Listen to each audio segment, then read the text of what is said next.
Hi guys, afternoon. It's hazy, really hazy late afternoon here, and I was just kind of walking along. I thought I'd sit down in the park and do a talk.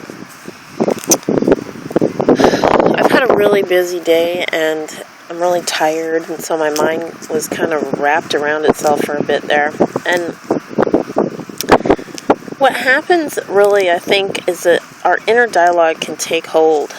And I know it happens to everybody, and all kinds of people have been talking about this forever. And I know a lot of people realize that, and certainly people who are in the mind control subject and circles know this, that the inner dialogue really is kind of going to make or break a person, and it has everything, I think, has everything to do with the feedback loop between the subconscious and conscious mind. And so basically, like, the inner dialogue that's going on in your head, if you take stock of it and you sort of log it, you really will notice maybe kind of what's buried in your subconscious. Because, okay, for a really easy example, let's say that you have real bad money problems. You know, your inner dialogue is going to be filled with negative money talk and worry talk and anxiety. And your inner dialogue is what's going to trigger anxiety in you, and it's actually going to affect your body. So I think, this is a fundamental issue, and it's a big crux of mind control. And I was not surprised when I read about that study recently where the people in the study were told to sit in a room for 15 minutes just alone with their thoughts, and basically a lot of the participants were really uncomfortable sitting there with their own head without, an iPhone or something to divert them and their attention. And that's really telling. That's like the deepest problem of society right now.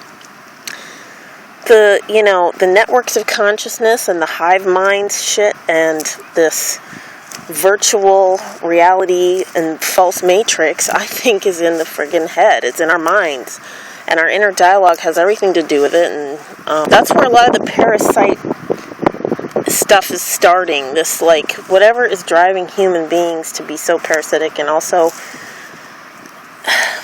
I think is just really creating a disconnect with nature. When I look around the park here, all I see everything that's symmetrical is man-made.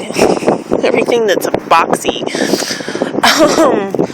And yeah, so I think that this is part of this techno-utopian nightmare that is emerging. People get anchored into thoughts and ways of thinking, and it's like a loop. It really is a snake eating its tail kind of thing. And so, yeah, I think that's the thing, is this is how they're really assimilating people. So it's really important to find some silence and find the